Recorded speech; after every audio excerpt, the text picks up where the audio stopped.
Okay guys, welcome to this week's Friday Waffle. Hopefully you can see a wee bit more of me. Last week was a complete joke. What I was basically doing is balance. I've been using my phone because it seems to give the kind of the best picture.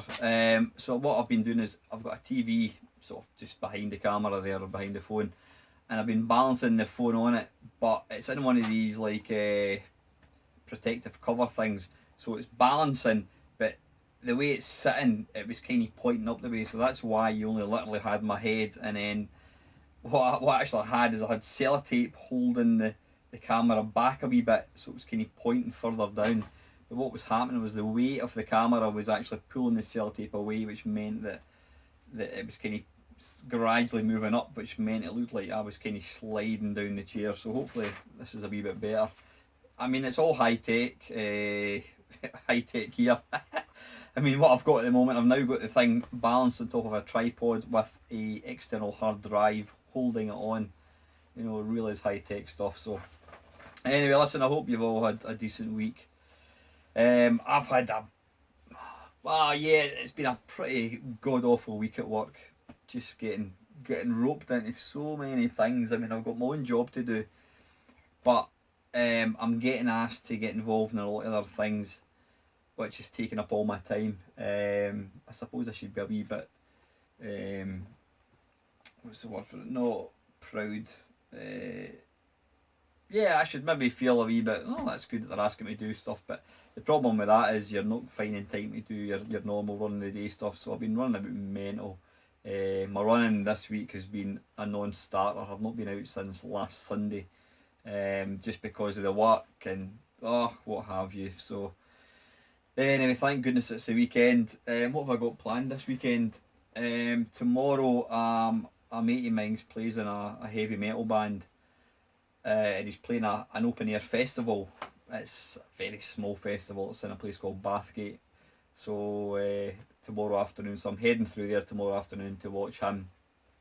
And that is it. My wife's actually She's away to walk Goat Fell, which is the highest, I was going to say mountain, well technically it is a mountain, the highest Munro in Arran, the Isle of Arran, so she's going across there on Sunday, so it'll just be me and my daughter, so I don't know what we're up to, probably not very much depending on the weather. I think it's to be pissing with rain all weekend.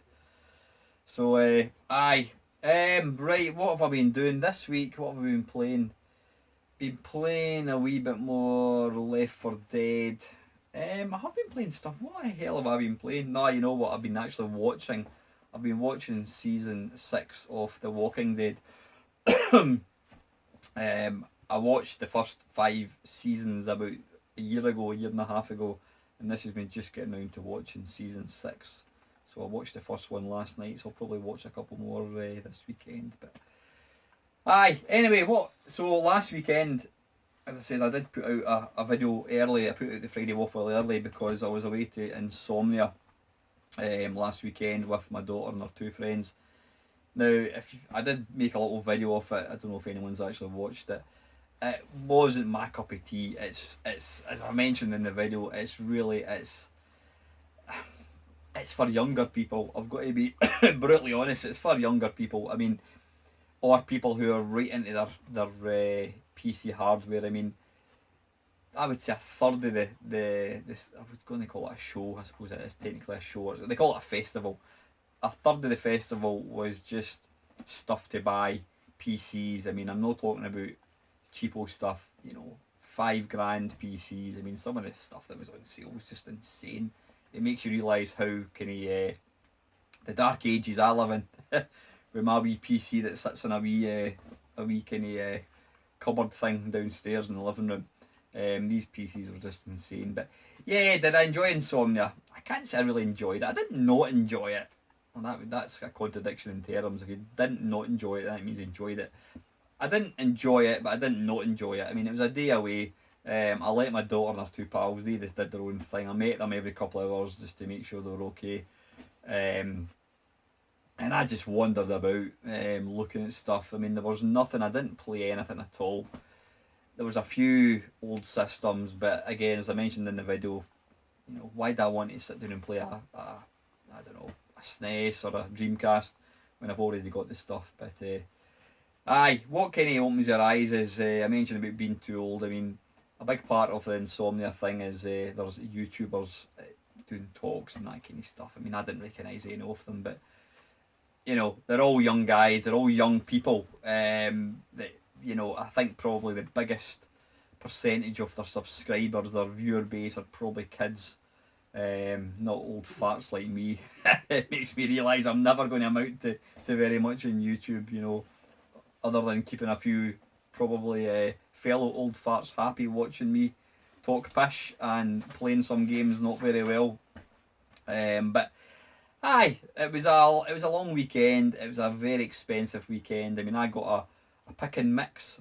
I bought a pick and mix for them, which is where you pick different sweets, and there was maybe half a bag of sweets.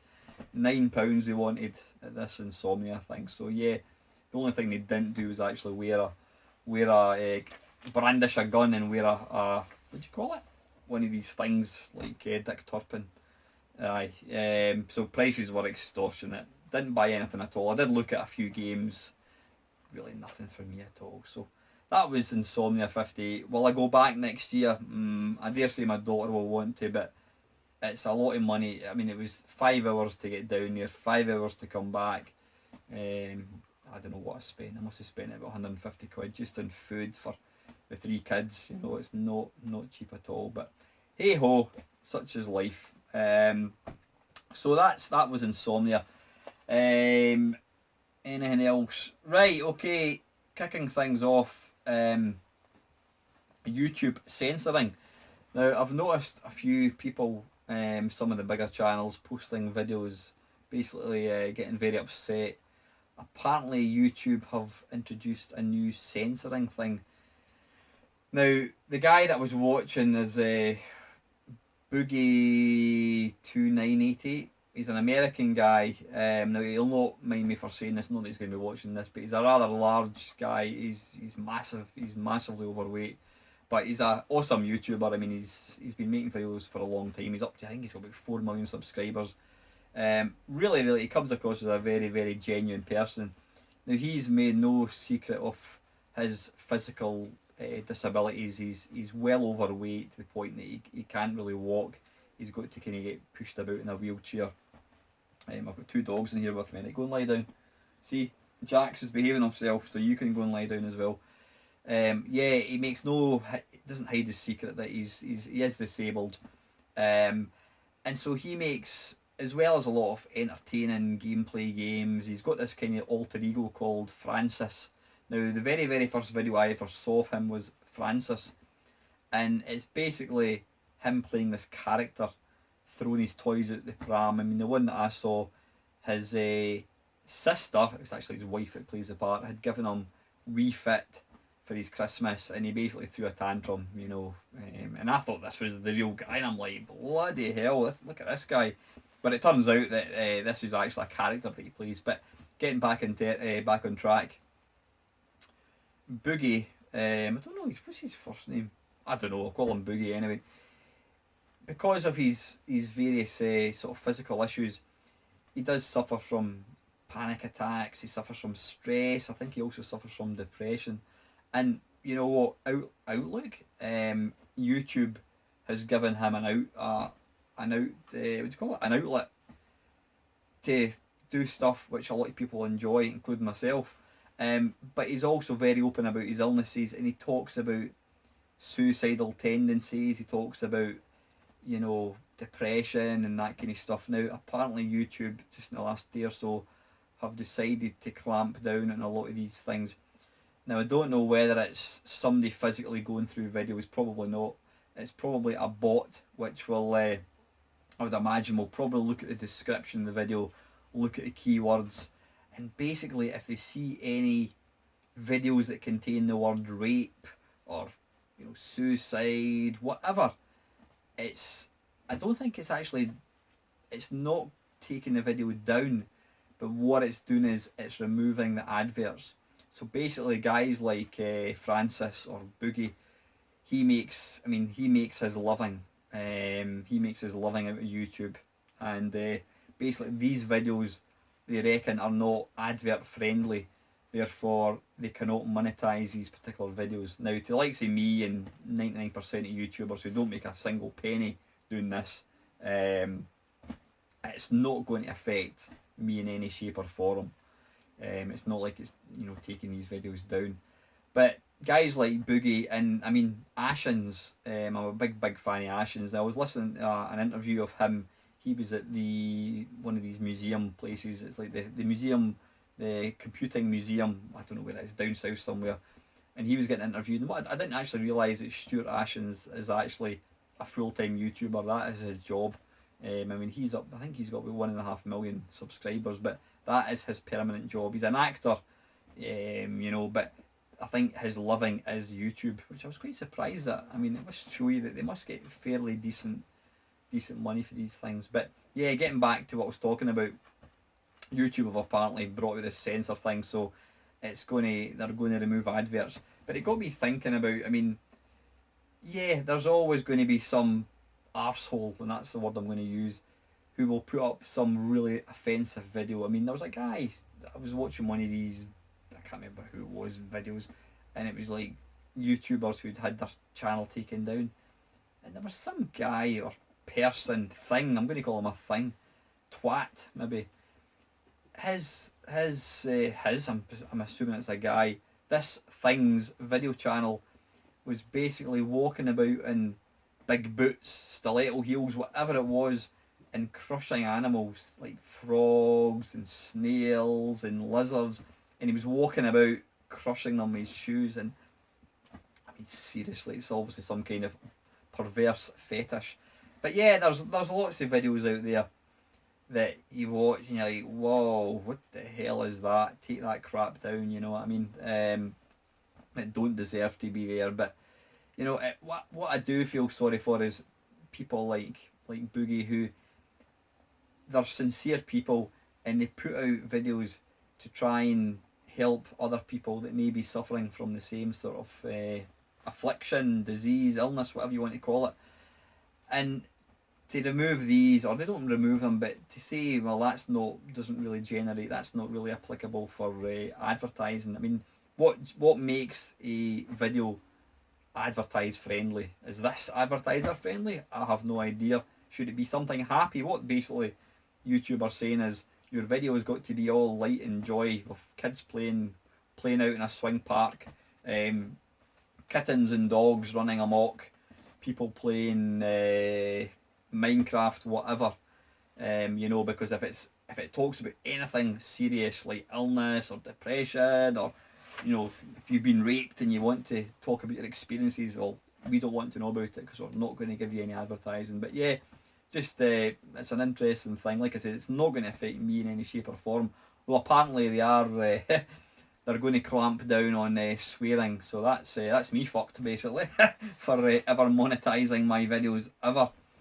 But it kind of got me thinking about as well. I mean, this Boogie, the way he was talking was, you know, he said he might have to go out and get a 9 to 5 job, and it's it kind of opens your eyes when you think that, I mean, I'm sitting here, you know, I've just finished work and I'm sitting doing this in my own time. You know, like most of the YouTubers, you know, somebody that's watching this is probably going to watch, the 99% of the videos that you'll be watching will be stuff that is like-minded people like myself. They do it for a bit of fun, don't get any money through it at all.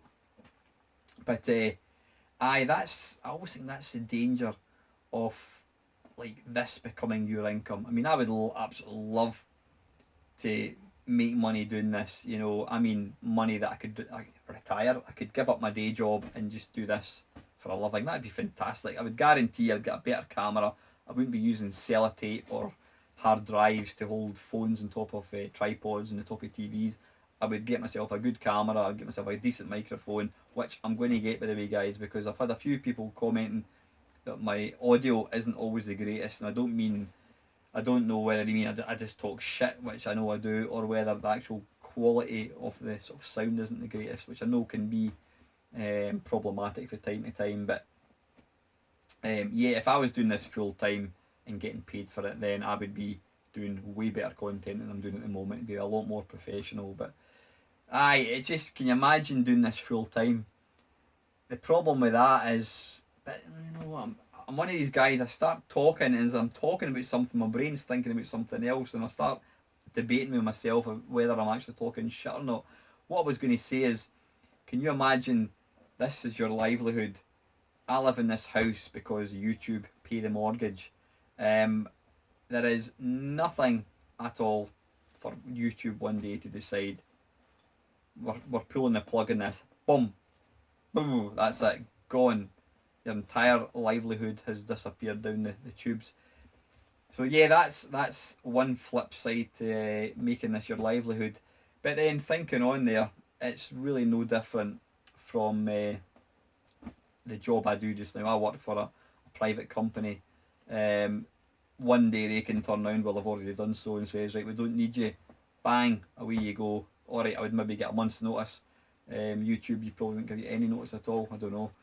So it's really no different. But yeah, it's interesting when you hear of people making a livelihood out of it. You know, it must be great to be in that position that you can do that. But I don't think you're ever going to get any.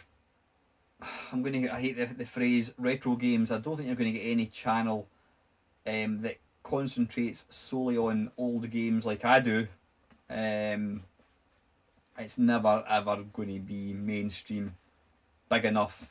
It's going to warrant, you know, being able to give up your sort of your day job and do permanently. I mean, it would be wonderful to be able to do that. The only chance I would get is if they decide to bring back Gamesmaster and Dominic isn't interested. They might say, oh wait a minute, there's this old guy, Scottish guy that talks shite.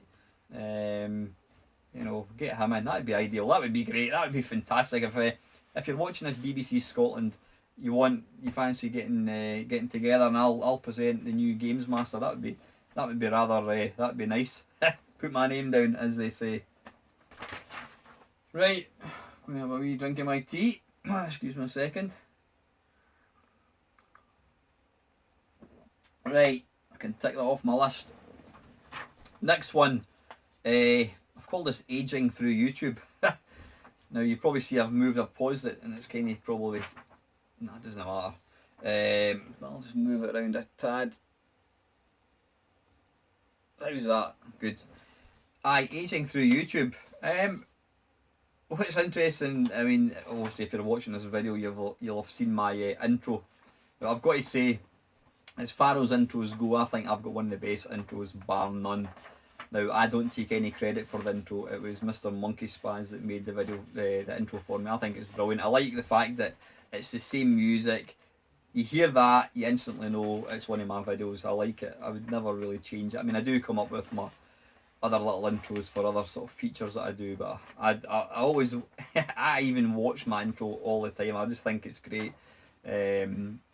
Fantastic job with Mr. Monkey Spaz. I love the music as well, which was from a Spectrum 128 game, incidentally.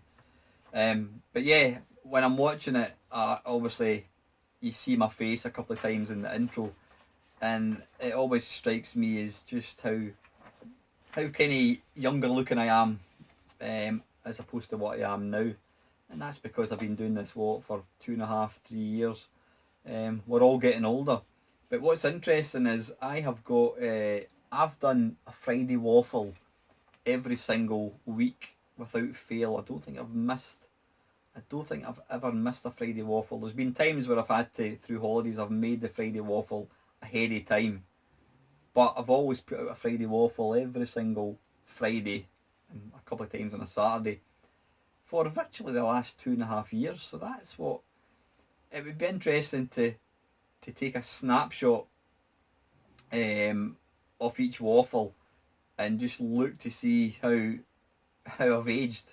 You know, I mean, if anything, when I eventually kick the bucket, I mean, you know, unless YouTube finally pull my videos down, anybody could actually see me age over the last 2.5 years. It'd be quite frightening, but it's certainly depressing. Sometimes, I mean, somebody commented on a Friday Waffle from, I think it was June 2014, and I had a quick look at it, and I'm like, blimey, look how thin I look and look how young I look, even in 2.5 years, and here I am getting fatter and older looking and greyer and more forgetful. But Aye, it's what's my point of this? I don't know. It's interesting that through making YouTube content, obviously, you know, we're kind of documenting our life somewhat. I mean, I do talk about what I do in my.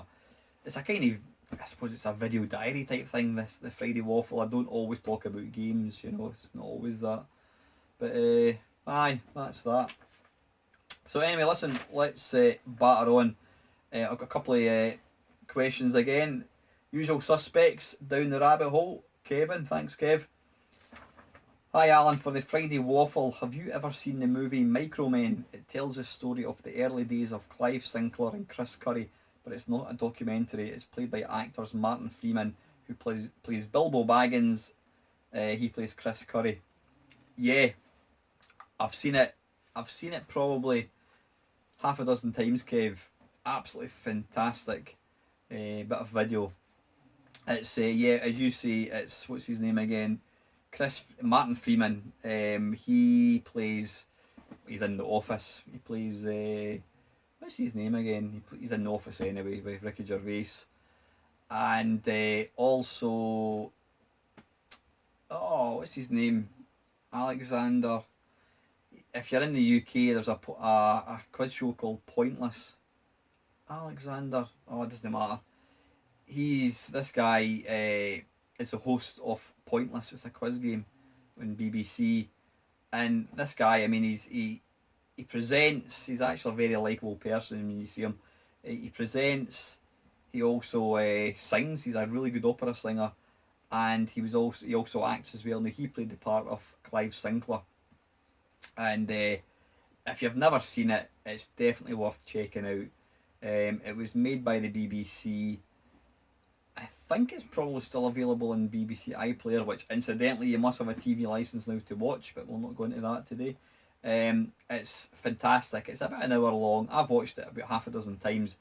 It's a real big slice of nostalgia, and it's interesting to see just what happened. I mean, basically when the BBC put out a tender for a company to produce a computer that could be used in the sort of the Computer for Schools project, they approached Sinclair and Acorn. Now, Chris Curry used to work for Sir Clive Sinclair, and he asked Clive if he could get his own sort of project to devise a new computer, and Clive Sinclair says, "Nope, you're not getting it." So Chris Curry went off, tied up with another guy, and formed Acorn Soft.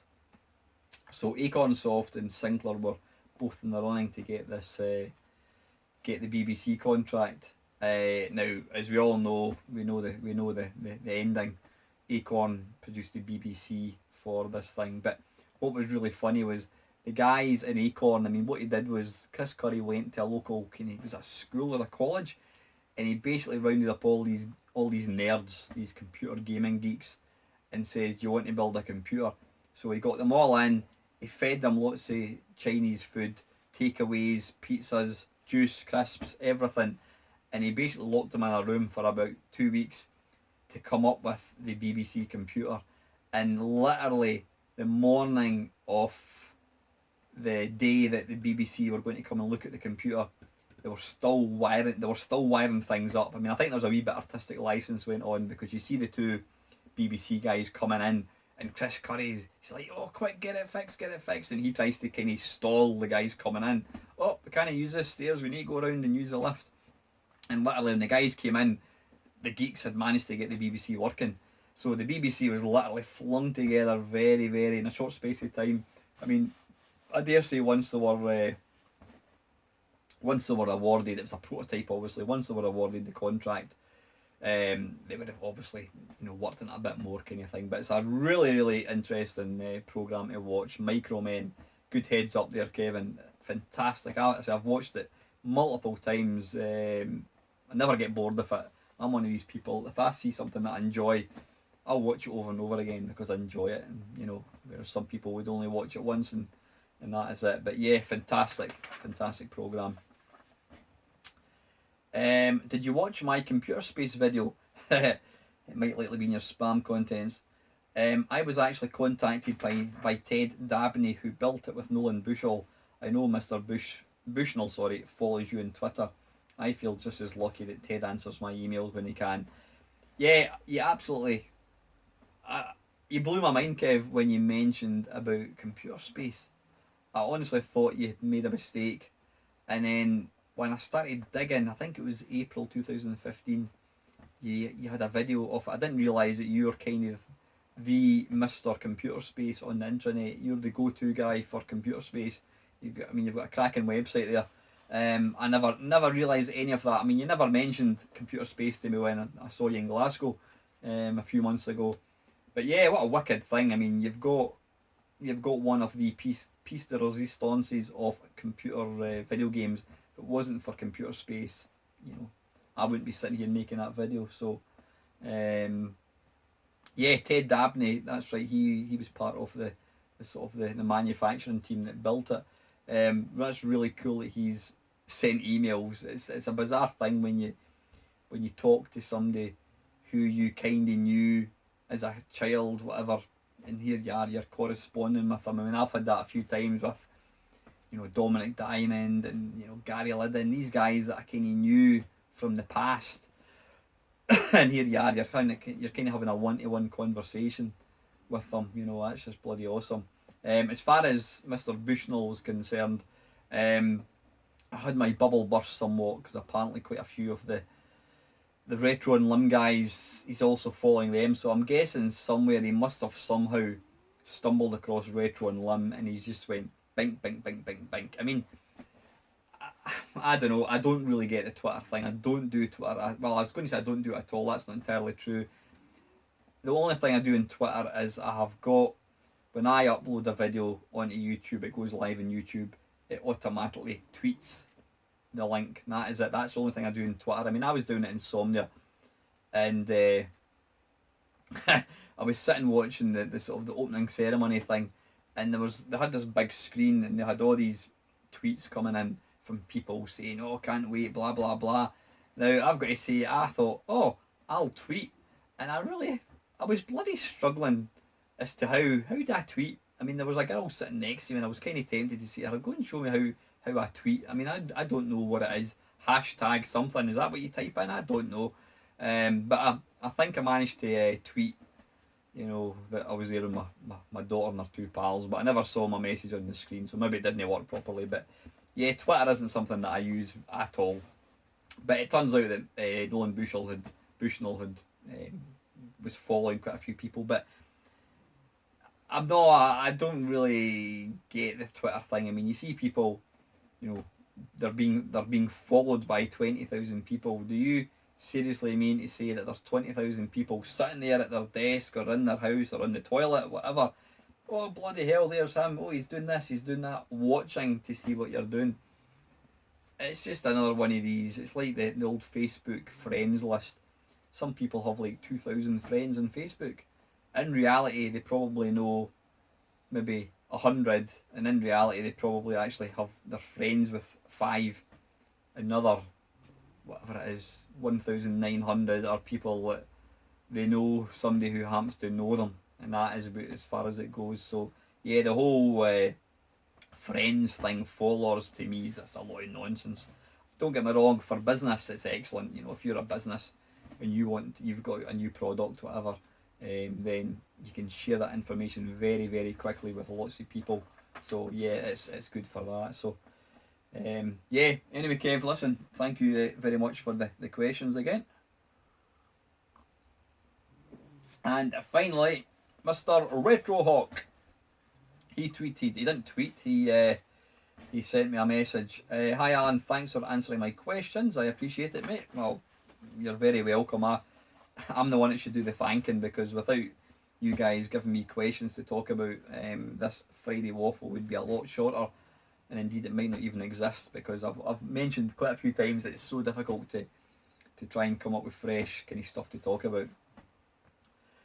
For this week's show, I just love you saying that. This week's show, epic stuff. Epic beans, as they say. Yeah, for this week's show, I have one or two to pick your brain. What are your habits for buying retro stuff? Do you pick out specific machines and hunt them down, or do you happily stumble across random stuff? That's quite a good question. Now, I do a bit of both. every now and again, well, in the early days, maybe a few years ago, when I started building up my sort of collection of hardware, there was a few machines on my hit list that I wanted to get. I mean, the Vectrex, I got that quite early on. I got that about 5 years ago. Atari 800, I absolutely wanted to get an Atari 800, so that was on my want list. Never thought I was going to get one, but I did. You know, I'm delighted with it. Then I put down things like BBC, want to get a BBC, want to get a Saturn. You know, I've always had the PlayStation, the Sega Dreamcast and that kind of thing, but I wanted to get a Jaguar. In fact, a big one for me was the ColecoVision, which is over there. Wanted to get a ColecoVision. So, yeah, I had a list of machines that I would love to get. The one that's up there at the top, which will probably never ever happen, is the Sharp X68000, which was only released in Japan. That's been my holy grail for a long time. Never likely to get it. They go for daft money. They're very rarely up for sale, and if they are, they're in America, and they're really big. So the costage, there you go. That's a new word. Cost and postage is called the costage. The costage for such a machine would be epic, and apparently they're hugely unreliable, and games are really expensive, and you need to be able to speak Japanese to use it. So, all said and done, it's highly unlikely I'm ever going to get a Sharp X68000. But yeah, I did have a list of machines. There's not really anything on that list now. I've got all the ones that I really wanted. Yeah, I would say I've got everything I really wanted. There's always new bits of hardware coming out, you know, modern stuff like, what do you call it, like, you know, cartridges, EverDrive cartridges, you know, for various machines, the Game Boy and whatnot. So when I see something like that, I think, oh, I'll maybe pick up one of these. But as far as classic hardware goes, there's nothing on my list right now. But if somebody was to be selling, you know, I don't know, an MSX, or I don't know, I don't know, I can't think of anything offhand, but if I see something, some classic bit of hardware, I think, oh, wouldn't mind that, then I'll maybe go and buy it. But I don't look on eBay for stuff. I used to be part of a Facebook page, Retro for Sale it was called, and that was like it was, cost me a fortune. I would go in there every day and bloody hell, there's a guy selling an Atari XL, there's a guy selling, you know, ColecoVision, and I was going in and buying all these things, and it cost an absolute fortune. So I've kind of taken myself away from these things because they get too expensive. Yeah, if I happen to kind of stumble across something, I would certainly pick it up. You know, some classic bit of hardware. So yeah, good stuff. Good question as well. Also, do you maintain and repair stuff if necessary, or just get a replacement? I find as my stuff is getting older, capacitors, belts, etc. need to be changed. Thanks, and I look forward to this week's show. Bloody hell, have you ever seen me with a screwdriver? As I've mentioned, I am like a cat-handed baboon wearing a set of boxing gloves. That's I don't do electronics. I like to play with electronics, but I can't fix anything. You know, I can wire a plug, I think. Yeah, I can wire a plug, and that is about as far as my technical knowledge goes. I have on occasion, opened up computers. I mean, I did, had a Commodore 64 which stopped working, and I had another one which wasn't working, and I managed to swap out a couple of chips. So taking chips out and plugging them in. As far as soldering goes, I don't have a soldering iron. I wouldn't be able to use it. I would end up setting the house on fire. So I can't, unless it's very, very basic repairs, then I'm out. You know, I would have to buy something new. I mean, apart from, you know, I don't know, if my Mega Drive broke down, or my, you know, common sort of hardware like Dreamcast, if that stopped working, I would just go on eBay and buy another one. You know, they're not too expensive. The one that I'm always dreading is the Vectrex. If that was to go pop one day, then, you know, I'm kind of screwed. I mean, I don't know. I wouldn't have the expertise, knowledge, or confidence to actually open the thing up, because I know I'd probably end up electrocuting myself to death. There's probably people out there that could probably help fix it for me. Excuse me. But that's why I have got a spare Vectrex. I've got a box Vectrex up in the loft as well. Yeah, I've got the two, because that's, if that one blew up, then I'll just wheel the other one out and get that. So hopefully these two will see me until I go to the great big arcade in the sky, which hopefully won't be for a few years yet. So that is the questions, guys. Thanks very much for that. I was going to mention something, but I can't remember what it was going to be, so it's probably a lie. Aye, anyway, listen, my mate Tony Temple gave me, he's got a fantastic arcade blog, and he's only been doing it 6 months. Absolutely awesome website. In fact, I'll put the link to it below. Tony he holds the high score record for Missile Command. Excellent guy, really nice guy. But he's also a real mean hand when it comes to restoring arcade cabinets. And he's got this arcade blog, which he's been doing for about 6 months. Some of the stuff is just fantastic, some of the tales that he tells, but he's been getting mentions on, is it Reddit? I think it is, Reddit website, which has been giving him just this absolute immense traffic. Now, a few weeks ago, he updates it once a week. Tony's latest update was the interview when I spoke to Tony about. Tony said it was 2 months ago. It was actually about 1.5 years ago. But anyway, I'll let him off with that. Tony and I had a chat about Missile Command and that. So Tony gave me a mention, and that was about 2 weeks ago. And I've got to say, I've picked up quite a number of new subscribers. I mean, I noticed I'm up to 800. I think I got 2 today. I'm up to 890. So I'm only 10 off 900. So with any luck, a bit more effort, hopefully hit the big 1000 before Christmas time. That would be epic. And I promise you guys, I mean, I've never done a landmark video ever. I was going to do one for 100, and then it just kind of went, and I never done it. Oh, it's up to such and such. Then I was going to do a 500 special, but anyone that follows the channel will know that the channel disappeared for a couple of weeks, and I lost all my subscribers, and then when it reappeared, I was up to 600, and so I've just never done a landmark sort of special.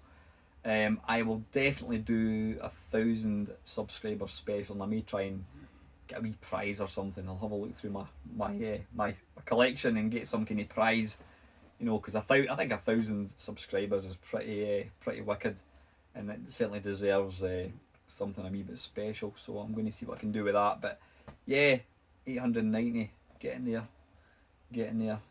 Great stuff. So anyway, listen, before I go, thanks very much to all my long-standing subscribers. If it wasn't for you guys, this thing wouldn't be getting done. Thanks to all the awesome new people that have joined the channel. I hope that you're going to continue to watch and support the channel, because at the end of the day, it's only down to you guys. If nobody was watching this thing wouldn't exist. If there's anything at all you want me to talk about, feature, any games you want me to look at, any companies you want me to look at, just put the comments below. But as I've mentioned before, guys, I really need questions for the Friday Waffle. I mean, Kevin and Retrohawk are always awesome. They always give me plenty of stuff to talk about. Anything at all you can think of, put it below. I'll add it to my list for next Friday's Waffle. So, and listen, guys, I hope you have an excellent weekend. Please feel free to like, comment and subscribe. And finally, thanks very much for watching.